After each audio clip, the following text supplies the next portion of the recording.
A panorama of speed, color, drama, and excitement. The American Sports Cavalcade.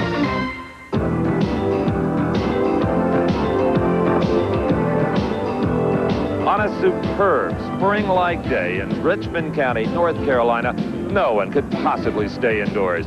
You've just got to get out and soak up the splendor of the azaleas and the dogwoods, a landscape colored as only Mother Nature can. We, too, today set out in search of blossoms, the ones that spell out Winston Invitational. Hello, everyone. I'm Steve Evans, and welcome to Rockingham International Dragway. Now, this is only the second running of this event, but already it has become one of the most popular on this circuit for NHRA championship drag racers for a couple of reasons. One has to be the beauty and hospitality of the region. The other has to be money. Buckets and buckets full of hard cash, one of the richest purses these competitors race for. Now, to tell us a little bit more about the purse and to visit with one of the top funny car teams, here's my buddy Paul Page. Well, Steve, with engines warming up and down the line and final preparations being made now on John Force's funny car for this very special race, the Winston Invitational. 8-car fields and the top cars in the sport, literally the best of the best. And we're talking big money here, too. $300,000 purse. You can get $10,000 just for being the top qualifier. So, Austin Coyle, John Force's crew chief, what do you have to do to win this thing? Biggest thing one's got to do here, the way this track is to not smoke the tires 150 feet off the starting line. But I believe that we have a handle on the clutch operation enough to get through that spot and still leave the power in the motor that we need to win. And you're hoping for a win for Force? I feel pretty sure about it myself. All right, Coyle and the crew are ready to go. Now, what about the technical side? Let's get an update there from Don Garlitz. Well, Paul, it's a good thing that Austin Coyle has the clutch worked out in John Force's funny car, because that seems to be the key here at Rockingham, where it has always been traditionally slick due to the fact that this whole facility is surrounded by sand hills that gets on the track, causing it to be slick. The teams come here, they automatically set the clutches loose to compensate for this loss of traction. But Darrell Gwynn yesterday just completely confused everyone when he blistered the track with a 494, became the #1 qualifier in top fuel, and in the process picked up $10,000.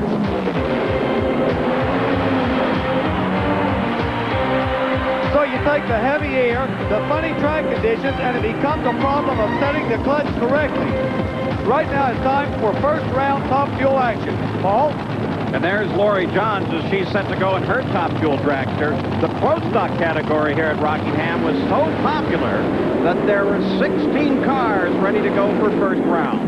And that first round of Pro Stock was accomplished earlier today. This is, however, round #1 of the kings of the sport, the 4,000 horsepower top fuel dragsters. And what a nice surprise Jim Head has been here, not only to the fans and us broadcasters, but to himself. His quickest ever ride on a top fuel car at 5:06.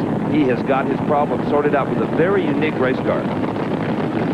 So Jim Head, who has the choice of lanes here in round 1 of top fuel, will face Lori Johns.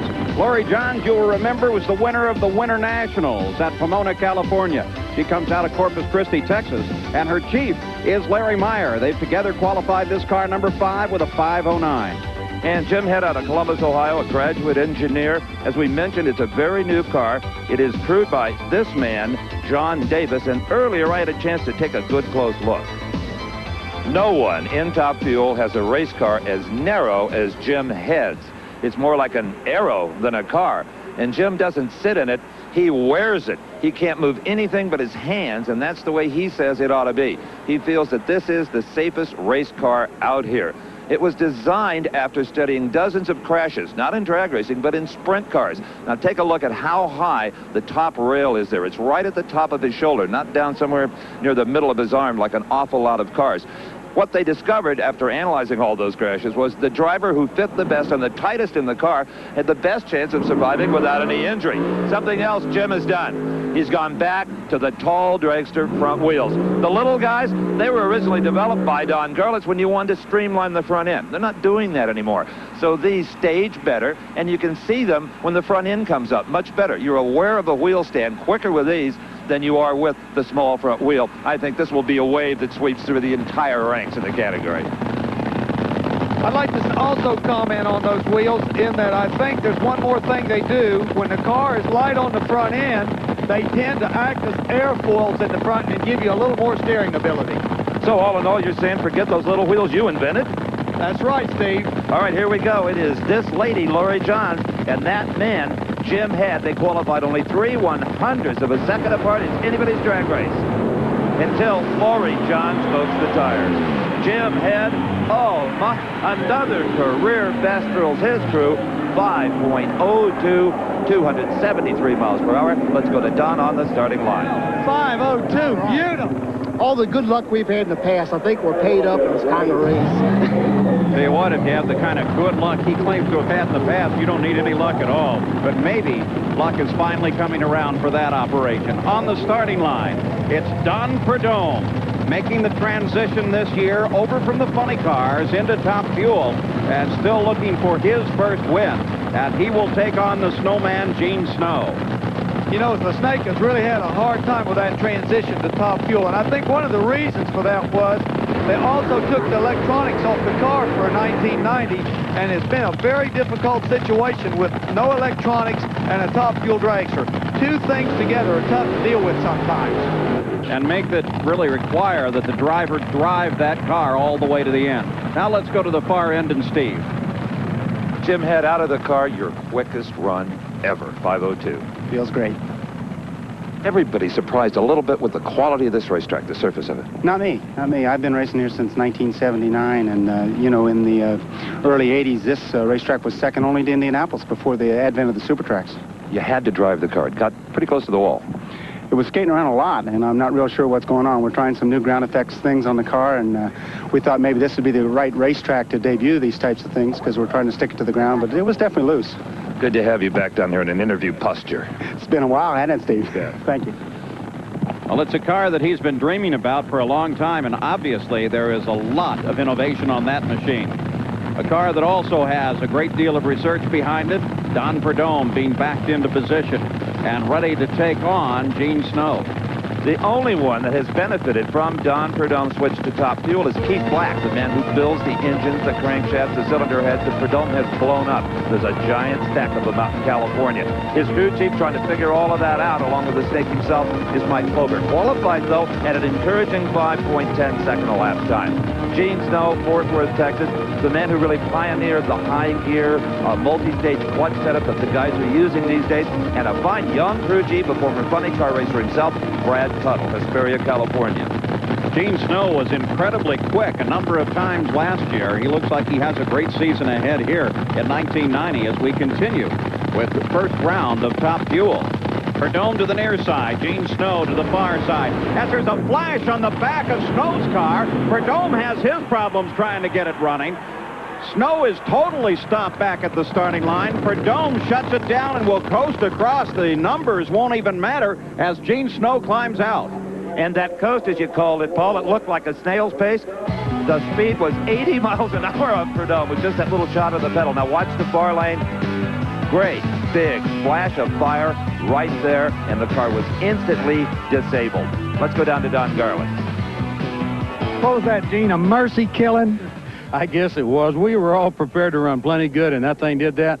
I have no idea what it was yet. The blower's still on the car, and we don't know. It might have hydraulic. I saw a little flash of fire. Well, maybe that's what it was. I couldn't tell, of course, from in there. We'll find out. You can bet they will. They'll take that thing apart and examine it totally. Let's go down to the far end now. Steve is with Don Prudhomme. Well, Don, that was just a case of one driver having more problems than the other, and fortunately for you, you had the least. Yeah, it's the way it looks. Take it any way we can get it, I guess. Yeah, mine was way too stout, and it just blew the tires off it, and saw Lori John goes down through there, and she blew the tires off. The air is so good, it's like having another supercharger. Yeah, that's exactly right. Plus, we opted up on top of it, so we're just going to have to go back and pull some power out of it. Okay, see you next round.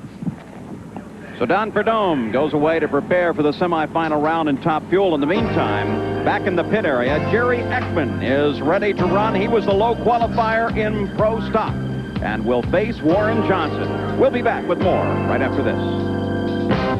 This competitor in the 9th annual Moore County Driving Club Show has a distinct advantage over the drag racing set. When he wants the horse to go faster, he just gives it a flick with that whip, and it works every time. You can't do that with a Top Fuel dragster. We've seen 2 people try, and both have smoked the tires in the near lane. I'm Steve Evans, along with Paul Page and Big Daddy Don Garlitz, and we're going to go for a ride with Kenny Bernstein. Sometimes it seems like you may want to climb out of that car and beat it with a whip, though. Kenny Bernstein, the onboard camera, he runs in the near lane, and Bernstein will be taking on Joe Amato. And Don Garlitz, do you think the same is true of Bernstein's problems trying to make this Top Fuel car dominant as his funny cars were? That man is certainly frustrated. Dale Armstrong. It would certainly appear to me that the problem is identical. Both of them have had to go to a hydraulic pneumatic clutch assembly, and both went to Top Fuel dragster. 2 major changes. So Kenny Bernstein, the 4-time Winston champion in funny cars, he's struggling a bit in Top Fuel. He'll be the first to admit it, and so will his crew chief, Dale Armstrong. The 5-10, fairly encouraging. They still haven't got a 4-second run yet. This man has had plenty of them. Joe Amato, Old Forge, Pennsylvania, 2-time NHRA Winston World Champion. And Tim Richards, he's right there with Dale Armstrong as far as being a consummate crew chief, but he has 4 Top Fuel experience. Now, this is a matchup not only of really great drivers, but really great crew chiefs. And it's strange to see a guy like Armstrong struggling trying to learn this new class on board with Kenny Bernstein. You know, you're looking at 2 ultimate Top Fuel dragsters, the very best in the business, the finest of parts. This is the state of the art. Absolutely, and we're going to go for a ride at 350 feet a second. You know the result, as does Kenny Bernstein. He saw Joe Amato drive around him. 5:02, 277 for Amato, 5:14, 272 for Kenny Bernstein. Let's go to Don Garlitz with the winning crew chief, Tim Richards. Nice strong 5:02. Yeah, we're plenty happy with that. I'll take it, especially against Bernstein. So Tim Richards, with the win for Joe Amato, goes down to pick his driver up as they prepare for the semifinal round. In the meantime, on the line and continuing with round number 1 of Top Fuel, it's Shirley Muldowney as she prepares for her confrontation with Darrell Gwynn. Notice Darrell Gwynn has got on those new glasses that enhances the yellow, the amber light on the tree. That way he sees a brighter light when he lets out the clutch, and therefore hopefully has a better reaction time. Shirley Muldowney with her burnout, boy, they better work, because they're about $300 a pop if you want to set up them, aren't they? Oh, they better work for that price. And as has been pointed out, if they don't work and you think they work, they still work. That's exactly right, Paul. It's a half of this racing from the starting line is psychological. Well, Darrell Gwynn, with his burnout, he turned a 494 ET in qualifying. That was his 20th 4-second run. Let's go to the far end now. Here is Steve Evans. Well, Joe Amato posts the second 5:02 of the round. Nice. Well, see, we're just trying to get down the track, you know. Kenny's been tough, and he's ran a 5:10 yesterday, so when they burned up and the guy blew up in front of us, put a little bit of oil on the track there, it got you a little nervous, you know. With his 494, Darrell Gwynn has sort of noticed that you're going to have to beat him sooner or later. Yeah, well, thank God he's on the other side of the tree. We'll just take one round at a time. We're glad to win the first one. If we can get the next one down, then we'll worry about Darrell. That's the way you got to approach this sport. There's Jerry Gwynn, Darrell's dad, as they back the car up and prepare to do battle. Those glasses, if nothing else, are fairly spectacular when you see them on the starting line. Darrell Gwynn out of Miami, Florida, with 1 win thus far this year at the Gator Nationals. A spectacular victory is chiefed by Ken Benny. They qualified number 1 with a 494. And, of course, they will face Mount Clemens, Michigan, Shirley Muldowney. Muldowney is crew chief by her husband, Ron Gober. They're the 8th qualifier with a 512. And, Don, I expected Shirley to run better than a 512. The car has been hard to drive. In fact, one qualifying run, it darted into the other lane. She has had a hard time with that car. A lot of little funny thugs and gremlins have been plaguing that team this season. All right, here we go. It's Gwynn away first, and Shirley, just like Lori Johns and Don Prudhomme, goes up in smoke, and Gwynn, a 504, 278 miles per hour, so not quite matching his qualifying effort. But part of the slowdown was probably getting a bit out of the groove and up towards the wall. He had to cover more distance, not going straight. Let's go to Don with Ken Vinny. Well, 504, pretty good. Pretty good. We was trying to run about an 02. We just wanted to barely get in the 5s and we was hoping that she was running as hard as she could and would maybe smoke the tires. So it worked out pretty good. And she sure did that. Thank you. We're out of here. All right, Ken Venny, they completed their run. So the stage is set for the semifinal run in Top Fuel here at the Invitational.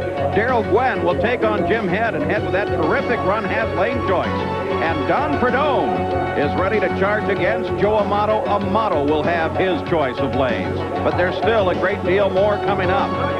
Take a look back in the staging lanes. There's pro stock, and then there's some more pro stock. When you talk about that, and Don Garlitz at the NHRA Winston Invitational. Don't forget, right after our coverage here, it will be NHRA Today, the weekly magazine show of the sport of championship drag racing, hosted by Steve Evans. But there is plenty of action here. Johnny Davis and Jim Head working on their Top Fuel dragster. Now they're going through an engine change. Apparently they took a look at that engine and found something they didn't like with the bearings, and so it's a whole new motor that goes in there. I hope it doesn't hurt the fine times that they've been showing. In the meantime, out on the line itself, it's pro stock, ready to run in the Winston Invitational.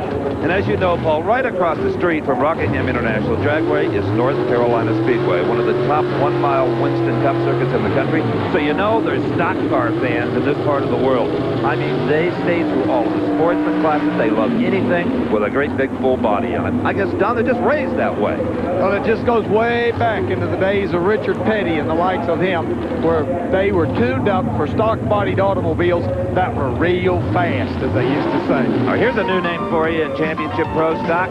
This is Jim Yates from Fairfax Station, Virginia, driving a 90 Pontiac Trans Am. If you like Richard Petty, there's the exact same colors from his home state. King, North Carolina's Ricky Smith in a 90.5 Trans Am. And there is a little bit of body difference between the two. Very subtle, though. Oh, I'll say you need a magnifying glass to find it. Ricky Smith, there's two better off the starting line than he. Jim Yates, we don't know what to expect of him. We haven't seen him that often in competition. Oh, and Jim Yates crawled through the beam before the tree was activated. He red light, but he's got good company. Bob Glidden, the 10-time Winston champion, did the same thing earlier in the day in round number 1. Red lighted because the car just wasn't staged quite properly.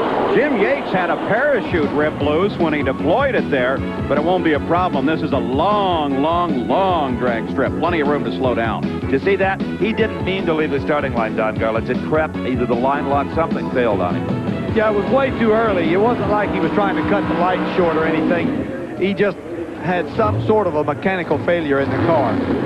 Well, there is Larry Morgan back at the starting line. He's ready to face Morris Johnson Jr., but first let's go to Steve. Ricky Smith, you may know this racetrack better than any other pro stock driver. It's in your neck of the woods. Well, it gets a little bad this time of day down here, Steve, but the track was really pretty good that time. I got the clutch a little too hot, I think, but made a pretty decent run. Yeah, 734, your competition fouled out. Yeah, well, maybe some of them guys is guessing on me now. Well, that means you got a big reputation. Hey, I'll take it any way I can get it right now. You may be right, too, the way he's been running. Now, Ricky Smith advances. Remember, in pro stock, you really have to know how to read that tree, because if you don't leave right on the money, you're lost already. Well, here's a man who knows how the game is played. The big man, Morris Johnson Jr. from Richmond, Virginia. He's in a Pontiac, but he's up against an Oldsmobile, and that is the U.S. Nationals champion from last season, Larry Morgan, Newark, Ohio. The Bob Pinella entry, Pinella out of California, so you've got a California-Ohio combination in the left lane. The man from Virginia in the near lane. Morris Johnson Jr. sold his irrigation business at the end of last season, is now a full-time pro out here trying to make a living, and that's when win lights really get important. All right, it's Morris Johnson on the near side, Morgan on the far side. Johnson got a little head start on Morgan as they come to the halfway point. It comes almost dead even, and Morgan pulls ahead right at the finish. Larry Morgan takes the win with a 7:31, 187 miles an hour.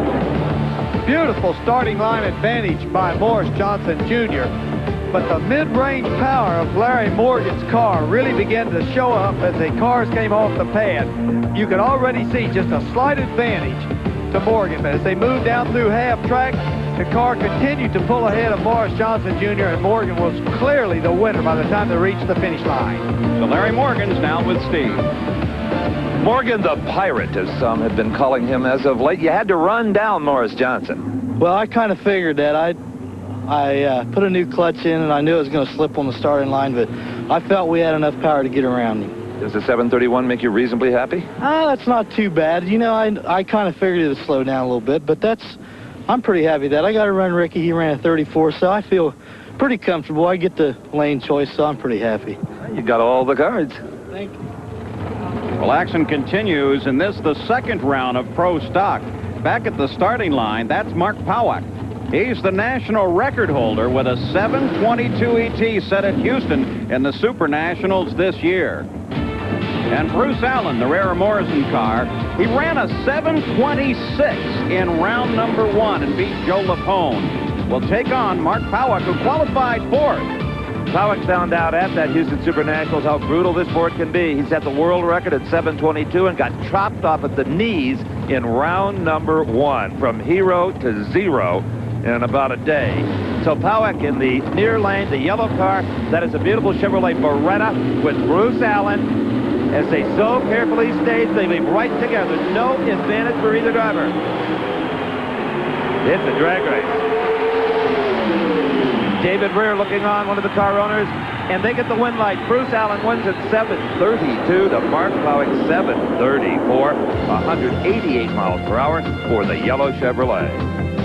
Now take a look at the yellow car. They move off the line fairly even. They really have a good race going for the first part. And then Don Garlitz, it seemed that Bruce Allen was just able to finally overpower, catching him right at the end. Yeah, he overpowered him, but not very much. This is two very good drivers in two very good, equally matched cars.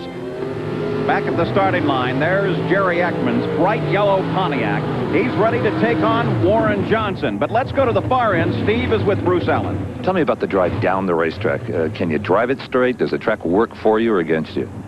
Well, I think the lanes are a little bit different here. The left lane for us is a little bit better. I have a little bit better luck staying straight, going down the middle of the groove there in the left lane.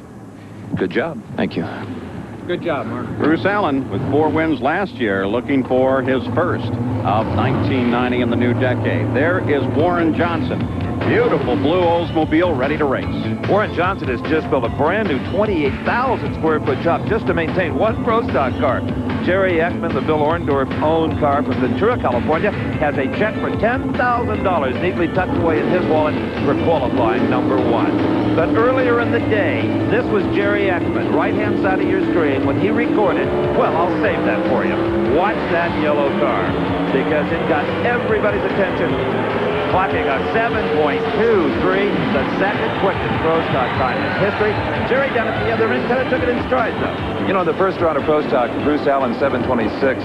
Well, that amazed us. You just flat blew us away with a 723, the second quickest time ever. Oh, wow, that excites me, Steve. I mean, a 720, that's the quickest I've ever run.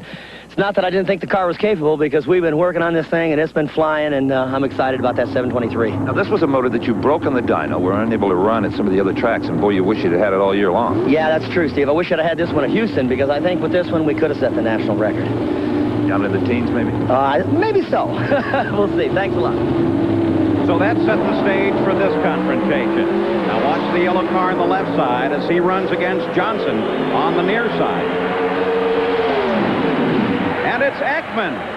Not quite as quick as a 723, but still strong enough to win with a 728, 188 miles an hour. Now, that race was closer than the elapsed times might indicate, because Warren Johnson, Don Garlitz, had a terrific start. He was out on Jerry Ekman. Now, generally in Pro Stock races, Steve, that'd be enough to win, but Ekman has been so strong today, he just drove around WJ. Oh, absolutely. Ekman not taking any chances. He knows that he's the car to beat, and he doesn't want to beat himself, and that happens so often in this game. So, in the semifinals of Pro Stock, it will be Bruce Allen against Jerry Ekman. Ekman, no question, with lane choice there. He's the quicker of the two. Larry Morgan's Olds up against Ricky Smith's Pontiac, and Morgan has the lane choice. Those are the guys to beat right now, Ekman and Morgan, especially considering that they both have the lane choice. Well, back in the pit area, getting ready for the semifinals, the crew and the driver of the Joe Amato car, that's Joe on the right. They're trying to figure out what to do to take on Don the Snake Prudhomme. Away from the noise and excitement of the Winston Invitational in the North Carolina countryside, they're holding the 9th annual Moore County Driving Club Show. And this is Jane Firestone and Bambi, the winners in the single pony working competition over at the show. We're looking for some winners here at Rockingham in the Invitational, a very, very special event. If you're unfamiliar with Nitro funny cars, those watching at home, well, you've got a real treat because nothing pounds the ground or smokes the tires quite like them. The same engines as you saw on the top of the old dragsters, only in front of the driver at the back of the automobile, where he has a completely different sensation. In the near lane is Mark Oswald, the former Winston world champion. That's the bright red and white Ford Probe. The Candies and Hughes team, Oswald and the rest of the guys all based out of Houma, Louisiana, down there on the bayous. The crew chief, as he has been for this team for near 30 years, is Leonard Hughes, and they qualified very well in a 535. They're up against Jim White, Tulsa, Oklahoma, the Roland Leong Hawaiian car. And this machine has been a tremendous threat the last 2 or 3 races, thanks to Roland Leong and also a man named Wes Cerny, a blast from the past. The old Cerny and Moody Top Fuel team is now helping out on the car in the far lane, and it's made a difference, Don. Oh, Roland Leong has run better in the last several events than I've seen out of that car in years. Oh, absolutely, and they're not taking the conservative approach. That used to be the way they ran that car, to try to save a little money so you could eat a little better. Right now, what they want to see are wind lights, not T-bone steaks. Mark Oswald near lane, White in the far lane. Good reaction time. They're both fighting traction. And Oswald wins that battle. Ooh, 548, 272 miles per hour, smoking the tires. That is one impressive number. Don is with Leonard Hughes. Well, 548 with all that smoke ain't all that bad. Not that good. We got to dry it up sometime during this race. I don't know. We've been having trouble the last 3 or 4 races, about 600, 700, 800 foot smoking the tires. And I don't know what we really haven't followed. I don't know what to do with it right now. Best to you. Thank you. Well, Leonard Hughes is scratching his head, but at the same time, that lane has been a problem throughout the day. We continue with the first round of Funny Car here at the Invitational. Bruce Larson is ready to take on Scott Coletta. Now, Larson will have lane choice as a result of his time in qualifying. Now, let's go to the far end. Mark, tell me, what did you have to do inside this race car to still salvage a 548? I had to let off the throttle a couple times. It got loose out there in the middle, but fortunately it went far enough where I could do something with it, and he was smoking the tires too, so. When you let off the throttle, is it something you ease back or you just pull your foot off it? Yeah, we've got a new clutch system in there now that's it's more conducive to pedaling it. Before, once you smoke the tires, your history. Well, now you actually, when you pedal the throttle, you can also stop the clutch from applying at the same time, and it's worked better. Indeed. See you next round. Thank you. Well, Don Garlitz, what do you think they're doing there?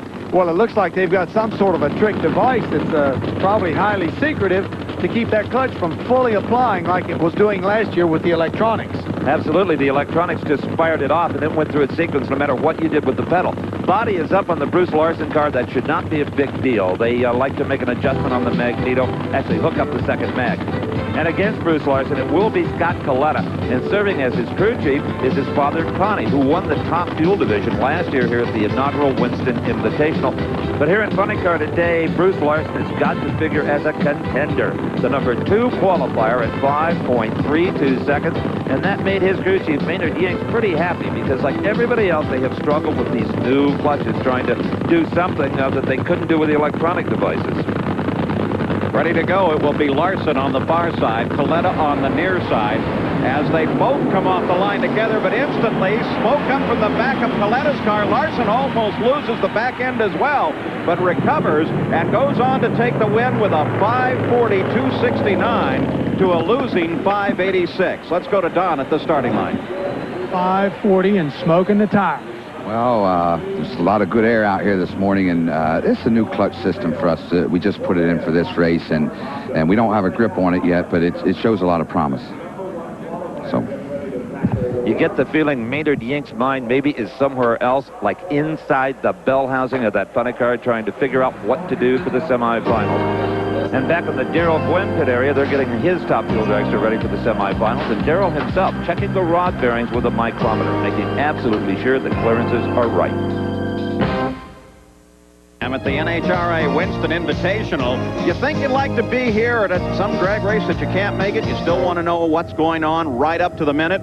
Well, we've got a special deal for you. Dial 1-900-468-NHRA. Get up to the minute reports. There's a new young driver on the funny car scene. Richard Hartman at the wheel of the Nick Bonifant car in the near lane. R.C. Sherman, the veteran who drove it for so many seasons, has business commitments now that prevent him from going to every race, so a fine new shoe. And here is John Force, the #1 qualifier at 5:27. And you remember Austin Coyle, the crew chief on that car, went kind of out on a limb with Paul earlier and said, I'm pretty sure we can win this thing. You remember, too, his prediction, though, that the guy that figures how to get the clutches hooked up here is going to end up being the winner. John Force, one of the most personable men in drag racing out of Lorville, California. Austin Coyle, who uses a computer, his brain, and a whole lot of savvy to get that car going. They face Richard Hartman out of Laverne, California. That's Nick Bonifant's new driver. They qualified 8th with a 5:51. They have something no one else has. Top field racers all use very precise rack and pinion steering, and have since the early 70s when the engine was put behind the driver. Funny cars, well, like this one right over here, still use conventional steering, the type that has been on cars since there have been cars. It is a pitman arm down, a drag link to a front spindle, and then a tie rod to the opposite wheel. One car owner, Nick Bonifant, decided as quick as these cars are going now that his driver, Richard Hartman, needed more precise control. He has gone to the trouble of putting rack and pinion steering on a funny car. And look how complicated it is. A knuckle here, down to the side of the car, another knuckle, more knuckles as we travel our way up to the rack and pinion steering box. Now, Richard has to be very careful to not oversteer this car. He can't just idly move the steering wheel around like maybe you could on another funny car. But when he needs the control, he's got it instantly. Don Garlitz, doesn't that seem a little too complicated, and can't you steer it too quickly?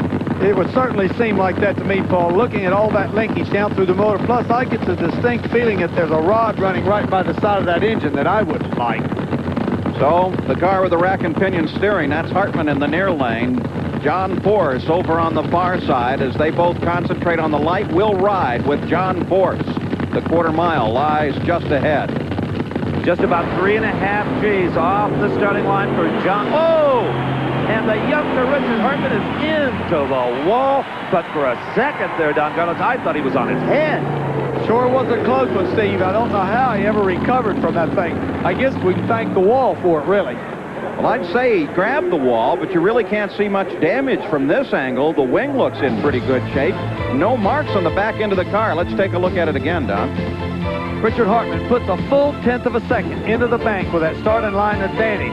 But then the wheels start to spin in that marginal near lane, and the car turns immediately left. But the rack and pinion steering seems to be working as Hartman almost saved the car. But the wheels were spinning so hard it just continued to go out of control, eventually kissing the wall with the back section of the car. Not a tremendous amount of damage, but enough that we'll have to have a lot of work done to the car. Still, it could have been a whole lot worse as Richard Hartman drives his way out of trouble. Let's go to the far end and Steve. Well, Richard, if there was ever a time a driver needed precise steering, this was it. Yeah, that steering proved. It was a hard hit. It just, I don't know what happened. It was on a nice run. It shook. I grabbed the brake, made a hard left or right. I don't know. It happened so fast, I don't know which way it went, to be honest with you. Well, you did a great job. Thanks, Steve. At the starting line, the far lane, there's Ed McCullough. His burnout as we continue in round 2 of Funny Car here at the Winston Invitational. And there is Casey Spurlock out of the famous racing family ready to take on McCullough. Let's go back to the far end. John, you had to be leery when you went to the starting line of that racetrack. Well, we saw what was happening, and Coyle got out the deal. He backed the mags off. It was obvious. Car slowed down quite a bit, right? Exactly, in the 534. Well, you know, you're racing for a lot of money here, and you just can't take a chance to try to impress these guys that you can run another 20 when the racetrack might be a 30 racetrack. So we did what we had to do, and we won a race, and that gives us a tune-up for next round. That's good thinking. Make the change right in the staging line. Well, I leave that to Austin. I'm too nervous myself, and he made the right decision, and I just hope the kid got into the wall. I hope he's okay. He's just fine. See you in the semis. Okay. That's very interesting. Backing off the mags, one of the few things that the crew can now do in the staging lanes to change the initial performance of the cars. Well, there's a number of ways to approach that, but given a short period of time, that is the obvious option, and it worked for Austin Coyle and John Force. Casey Spurlock won the very first professional national race he ever ran at the Winter Nationals. Ron Swearingen, the crew chief on the car, they qualified 5th with a 5:35. And, of course, it was Ed McCullough of Hemet, California that he faced and in fact came up on the losing end of that first ever win. Bernie Federley is the crew chief on this car. They qualified number 4 with a 5:34. The Spurlock team have added a new full-time crewman, Tom Anderson, who was a driver in the mid-70s until the early 80s. He does nothing but run the clutch, and he's very good. McCullough, one of the oldest drivers still active in funny car racing, and Spurlock, the new kid on the block, already with 1 victory. It is McCullough away first. Lots of clutch dust out of Spurlock's car, but here he comes. Oh, my. 5:28 for the winner, McCullough. 5:29 for the loser, Spurlock. Don has colored Bernie Federley.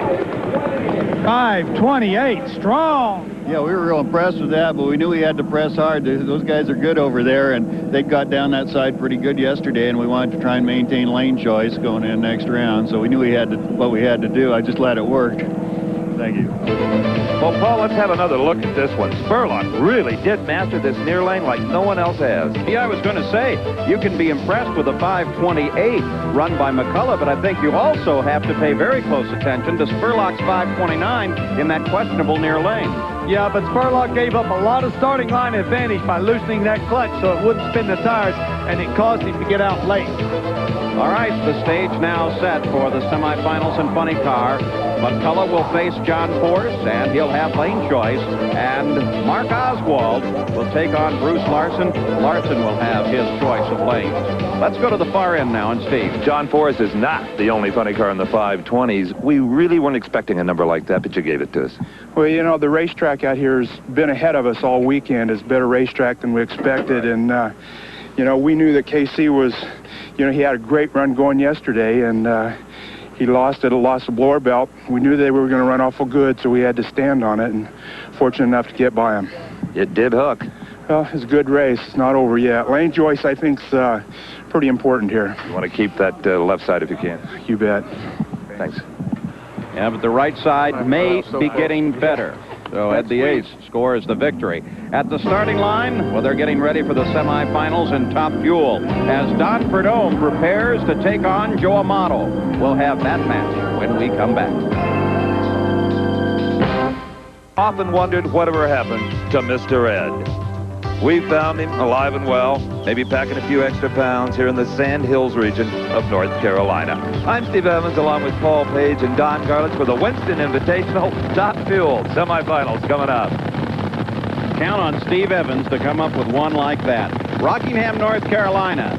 We're ready for Joe Amato to take on Don Prudhomme. You saw something on Joe's car. Looks to me like Joe's sporting them $300 specs. Yeah, but I got bad news for Joe. So, it's Don Prudhomme. So that cancels any advantage the glasses may have. It's like you get a new blower, I'll get the same thing. Yeah, the question is, maybe the snake just borrowed his pair and didn't have the $300. That's right, he might have rented them from somebody. But he's got problems. The snake is not keeping pace with Joe Amato. Tim Richards relieved because he saw that car start to smoke the tires. And it runs a 5:01 at 279. Let's go to Don. 5:01 with that smoke out there. Yeah, I think that's pretty good considering the smoke the tires down there in the middle. I'm happy to beat Snake and Bernstein while they're still trying to figure this thing out. I know it's not going to last forever. Can't be a lot more than that out there, can there? No, I don't think so. I think that's about it. Thanks. So Tim Richards has done some pretty good figuring on the lanes, and Amato takes the win in the semifinal round, Top Fuel. Boy, you can see that Ken Vinny was certainly concerned with that 5:01 by Amato. Very impressive time. And he knows that Jim Head has that lane that just produced that 5:01, and he's got the marginal near lane. All right, let's go down to the far end. Steve Evans is with Joe Amato. Best of the day, Jose. 5:01. Well, steady, Steve. We're just 5:01, huh? Let's hope that's lane choice, because that could mean a lot here. Oh, absolutely. The left lane seems to be where it is. Well, you know, the better cars end up in the left lane. That means a lot. Yeah. You know, the cars that are, you know, so that makes the lane look good. Then Spurlock in the funny car goes 29 in the supposed bad lane. So Yes, I mean, so it's, you know, just how your combination is to the lane, and hopefully if nobody makes a big oil down, both lanes will probably be pretty good.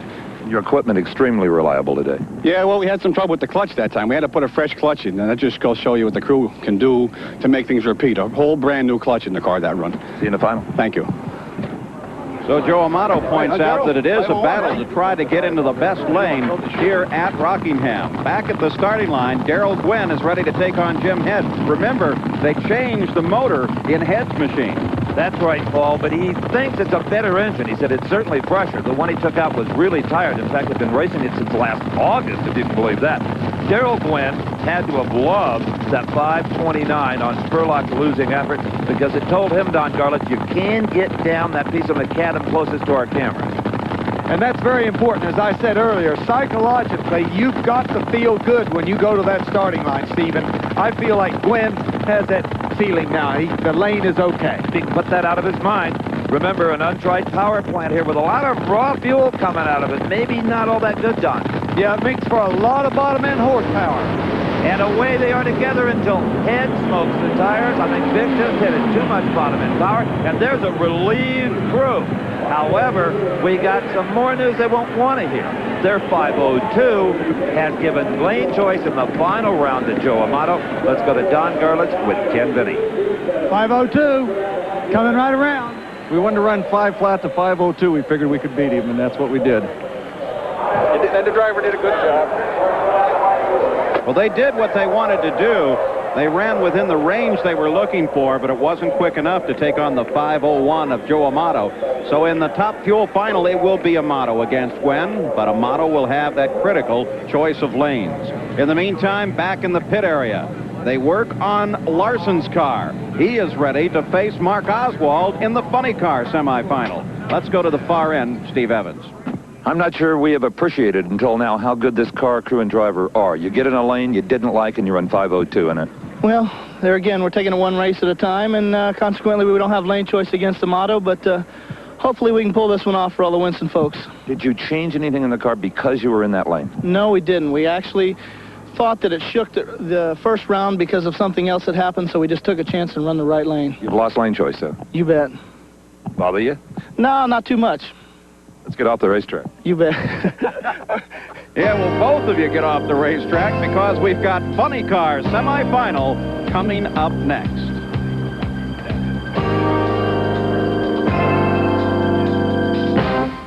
Scale funny cars. In the near lane, you. In the far lane is your friend. Had you been here today? Boy, is that neat. Trick little Christmas tree, wind lights, even a real return road, all in the Winston Pavilion. And at the far end of this tent, well, some little link trainers with real Christmas trees where you put the pedal down and practice your reaction time. And these are just two of the many things there are to do in the pits at any major NHRA drag race. I found out about this because it's new for this year. When I got my National Dragster, I get it 48 weeks a year because I am, like 70,000 other people, a member of the National Hot Rod Association. And you can join, too, for $42 a year by calling this number.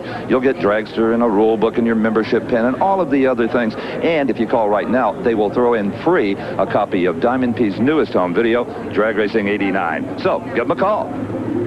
And speaking of some of the closest NHRA drag racing there is, it's in Pro Stock. And they came here with a ton of Pro Stockers into this field. 16 of them started. We're in the semifinal round. Here is Larry Morgan, and they changed the clutch on this car before they brought it up to the line. You know, Don Garlett, you didn't used to hear Pro Stock drivers talking about the clutch. It was always just the engine. They're now running, I guess, that tricky kind of a multi-stage unit.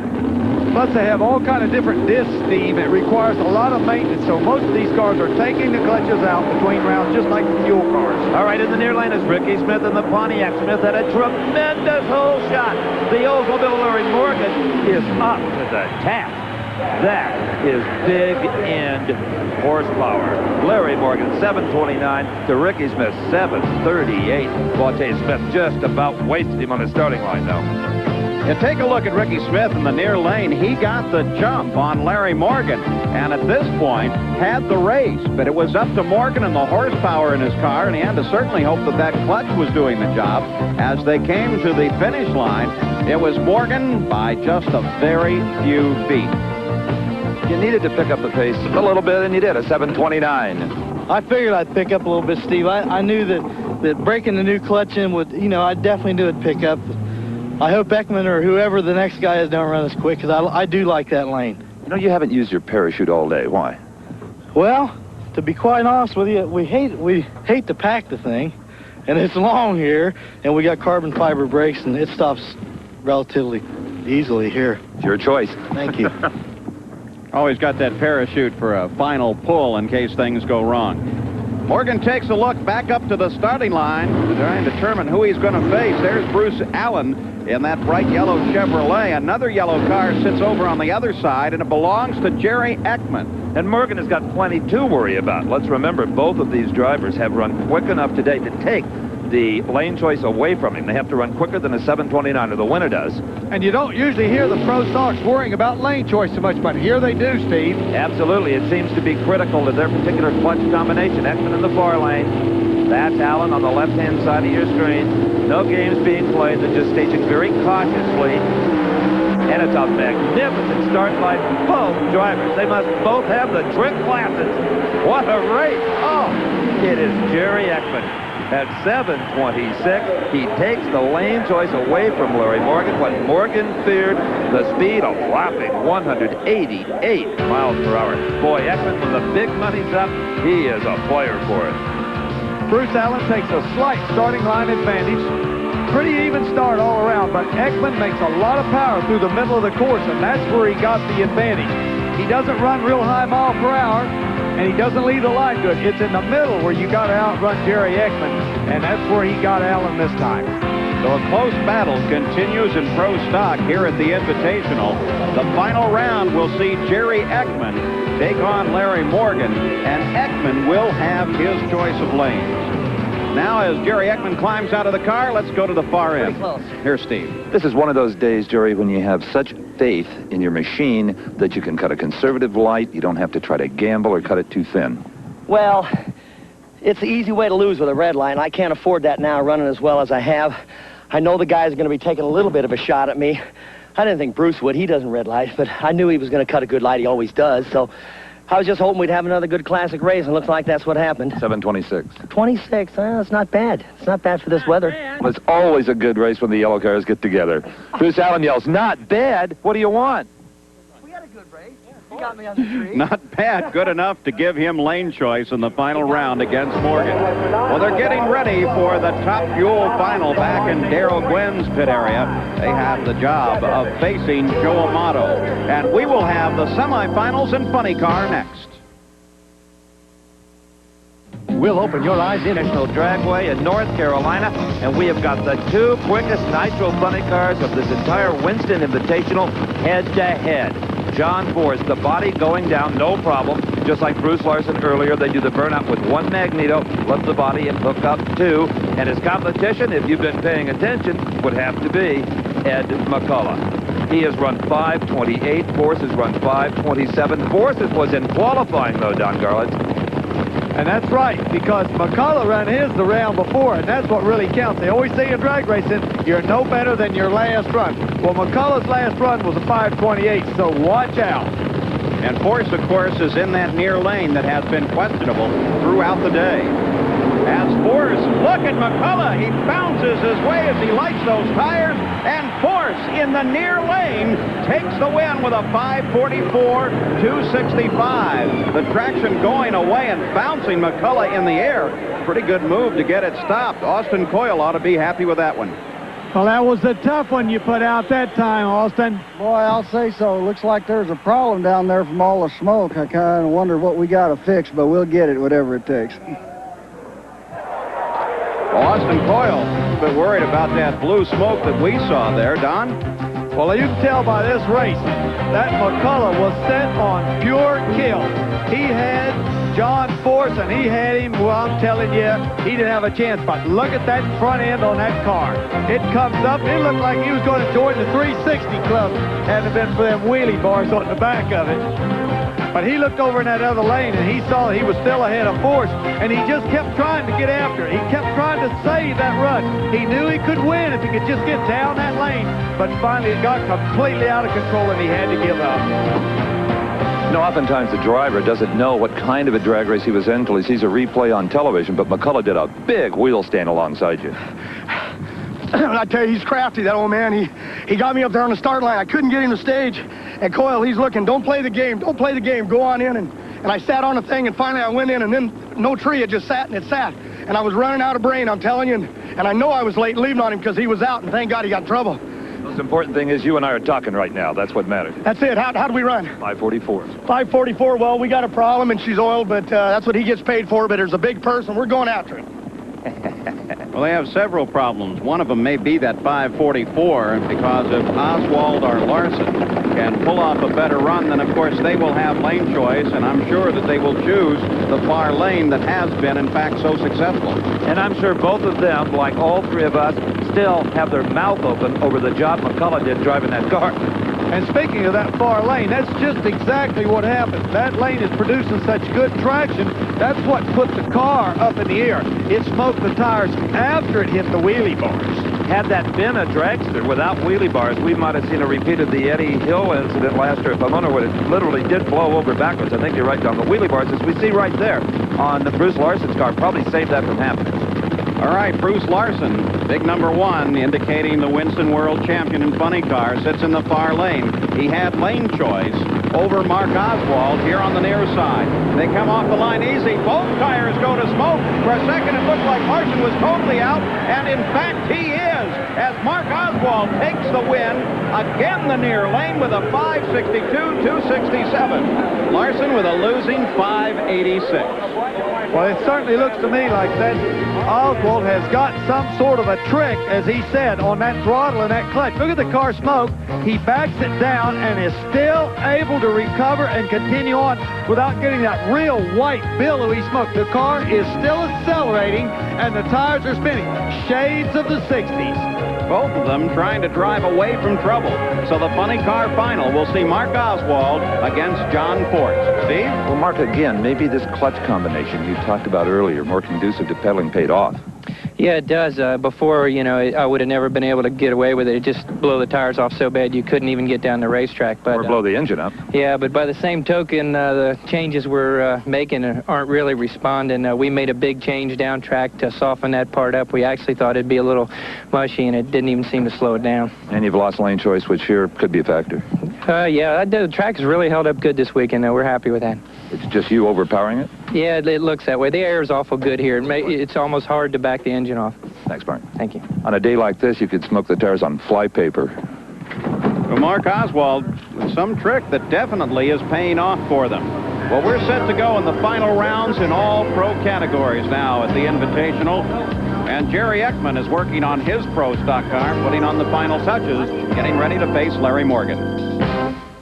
We're back at Rockingham, North Carolina, the NHRA Winston Invitational. Ed McCullough had a whole string of wheel stands, and now he's in the pits with Steve Evans. Well, Ed, that was one bucking horse a guy didn't want to ride to the buzzer. Well, that was, you know, it was a bad deal. We knew that Force was going to run well. He had run well over in the other lane yesterday. The racetrack was outstanding. The car carried the front end pretty good the round before, and we compensated for it, but then we gave it a little bit more clutch to try to outrun Force, and, you know, what can I say? It got away from us a little. What do you see out the window at the time you say, this is it, I'm out of here? Well, usually... guardrail. Really, you're looking over the front of the car, you know. The first time it come up, I thought I could get out of it. I come out of it pretty easy, and it set down. The second time I got back after it, it came up higher, and at that point it gets on the wheelie bar hard, and then the wheelie bar will steer the car so you don't know which direction you're going in, so then you just got to get out of it and stay out of it. Good job. Thank you. Not just a good job, pretty courageous piece of driving by Ed McCullough. In Joe Amato's pit, they make preparations for his final round encounter with Darrell Gwynn. Earlier, Steve Evans took a look at one of the sportsman entries here at Rockingham. For season after season, the alcohol dragster category was considered the exclusive domain of the legendary Hemi racing engine. Even though NHRA offered alternatives, you could have a lighter car if you ran unblown on nitro, a lighter car if you ran a true wedge, or a canted wedge engine like we're seeing in this machine of Blaine Johnson. It was Blaine Johnson who really first came along and said, I can work in this class if I build a 470-inch Oldsmobile Pro Stock type motor, only with some billet heads, a special induction system, and boy has it worked. Blaine has won 6 national events and untold divisional titles. Now, sooner or later, they're holding their breath, this doesn't happen. NHRA may come along and say, wait a minute, to keep parity in this class, we're going to add some weight to you, Blaine. They haven't done it yet, but it may be inevitable. Paul will tell us how Blaine Johnson fared here at the Winston Invitational and the rest of the sportsman results. Well, Steve, it was Blaine Johnson in the far lane, Don Blackshear here on the near side in the Top Alcohol Dragster final round. And Johnson just simply drove away from Blackshear. If they were looking at the weight before, they're going to be staring hard at it now. So Johnson takes the win in Top Alcohol Dragster. In Top Alcohol Funny Car, Bob Newberry adds to his list of wins. In Comp, Larry Kopp takes the victory.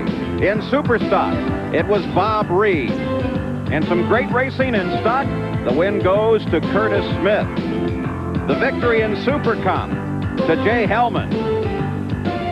And in Super Gas, Bob Phillips picked up the win. Super Street, well, that belonged to Ricky Hall.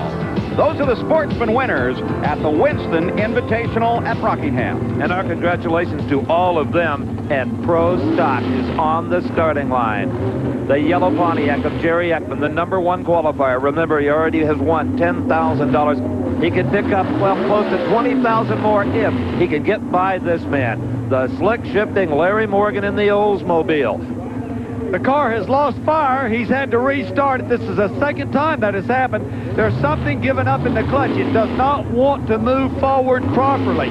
He's got a big problem on his hands, Steve. Well, he's going to try to stage the car anyway because Jerry Ekman probably is not aware of the problem. We'll see if Larry Morgan indeed can leave the line. Buster Couch waves him in. And he foul starts. Indeed, there's something mechanically wrong with the Oldsmobile of Larry Morgan. Fist in the air, the crew for Jerry Ekman. He has won a whole lot of money. His biggest professional payday ever with a nice 729. Well, it's too bad, too, because it looked like it might have been a very, very good race. Ekman came out with a relatively slow reaction time against Morgan, but that big red light tells the story in Pro Stock, as in all Pro categories. The race was over before it started. Let's go to the far end now. Steve Evans is with the winner in Pro Stock, Jerry Ekman. Steve? Harder and harder to climb out of. You shouldn't be in any pain at all, Jerry Ekman. You have dominated this race. You have owned it since the first round of qualifying. That's great, Steve. And first, I got to thank my sponsors, Pennzoil and Pontiac. You know that. And I got to thank my crew chief, Bill Orndorff. What a guy, huh? Can he call the shots? And an engine builder who you kept calling between rounds. Dale Ike. We owe it all to him. That's everything. That's everything. And we're so thrilled to be here. I got to thank Winston for giving us the opportunity to win this race, put this race on, and we got it. Congratulations. Thanks so much, Steve. I got to say hi to my mom. And Mommy's got a whole bunch of money. You may want to call him tonight and tap him for some. Jerry Ekman takes the win. We're ready for the final round in Funny Car and Top Fuel as John Force's car begins to report out of the staging lanes to the line. We'll be right back. Remain here at Rockingham International Dragway in North Carolina, the Winston Invitational, the finalists in Funny Car and the finalists in Top Fuel. The Funny Cars are already lit and ready.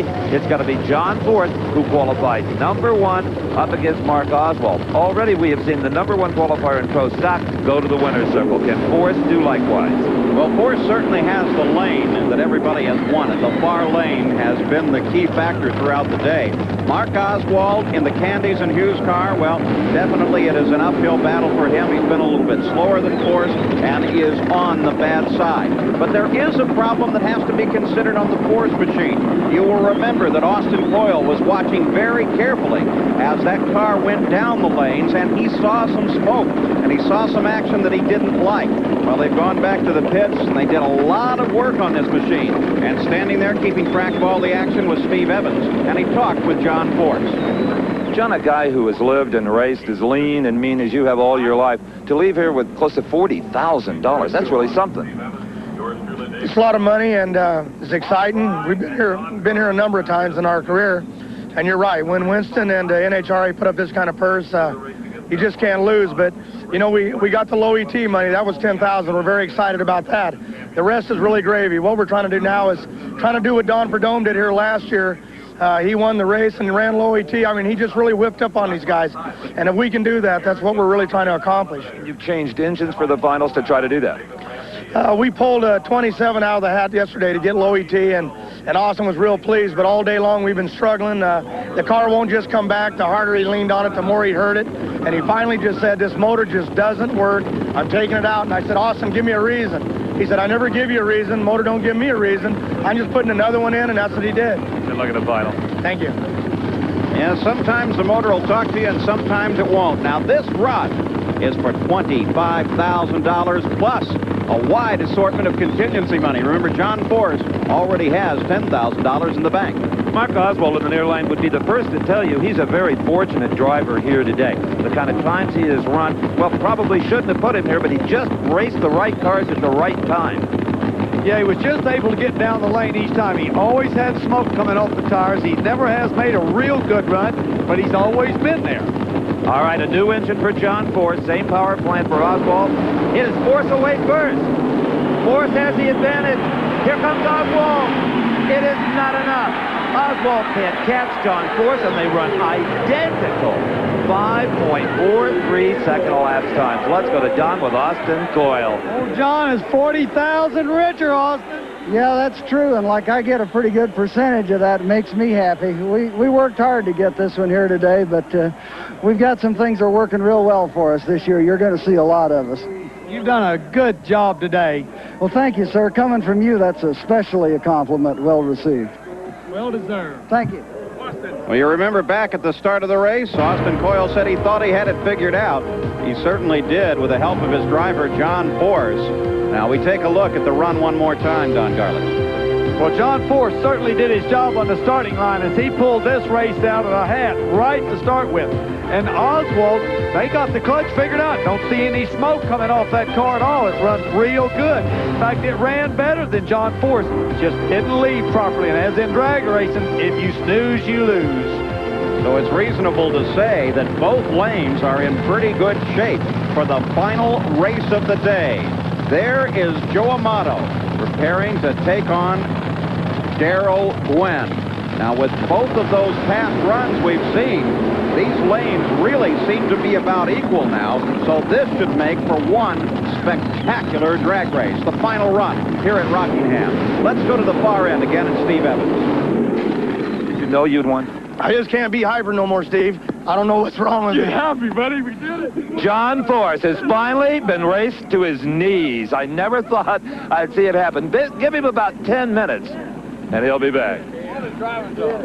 We can go home, 43. We can go home with a win. Always thank my sponsors. Always thank Castrol and the way they put this program together, and Jolly Ranchers for 12 years of support. Austin Coyle, my friend, he knows that. You won this one for us, bud.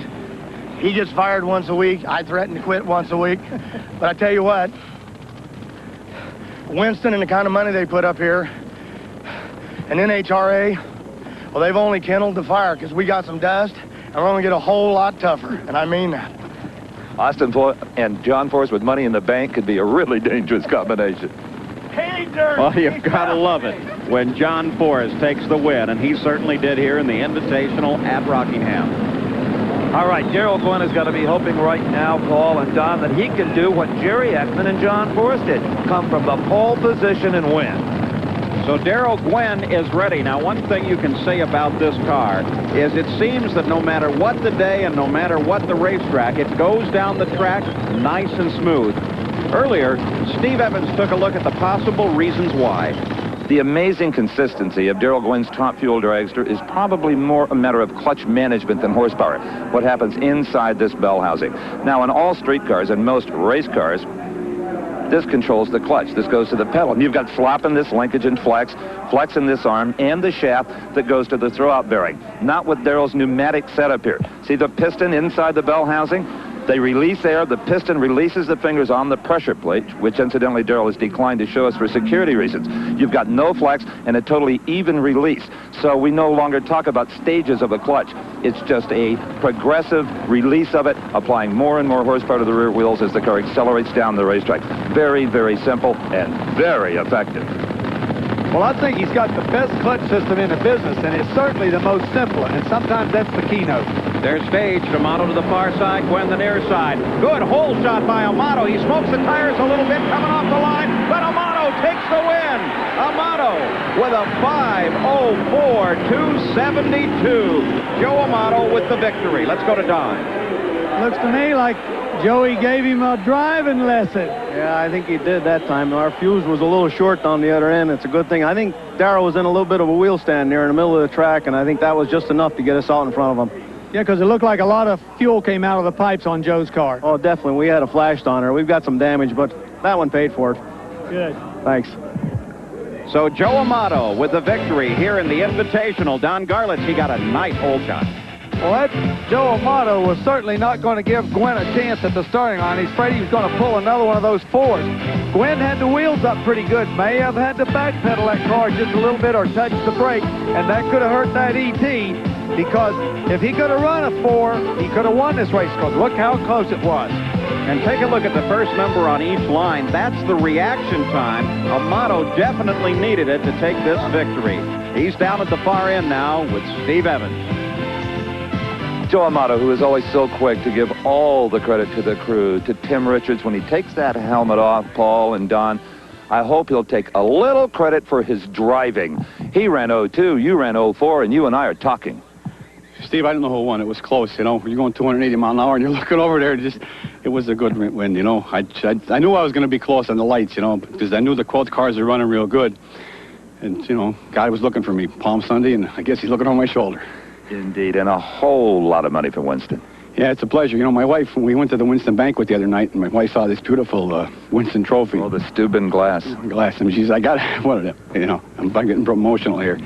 But she said we got to have one, and she's going to go in the hospital for a little surgery here this weekend. And so I told her today before the race that I'd dedicate the race to her and the trophy. So I'll come by the house someday and see where you put that. Okay. It was a great one for Team Valvoline and the Keystone Automotive. We've got about 360 customers here, and I can't think of any better way to end it. The Winston Invitational champion. Good race. Excellent race. Excellent race. Excellent. Well, it's been a beautiful day, and we've seen some magnificent racing in the NHRA Winston Invitational. I'm Paul Page for Don Garlits and Steve Evans. So long from Rockingham.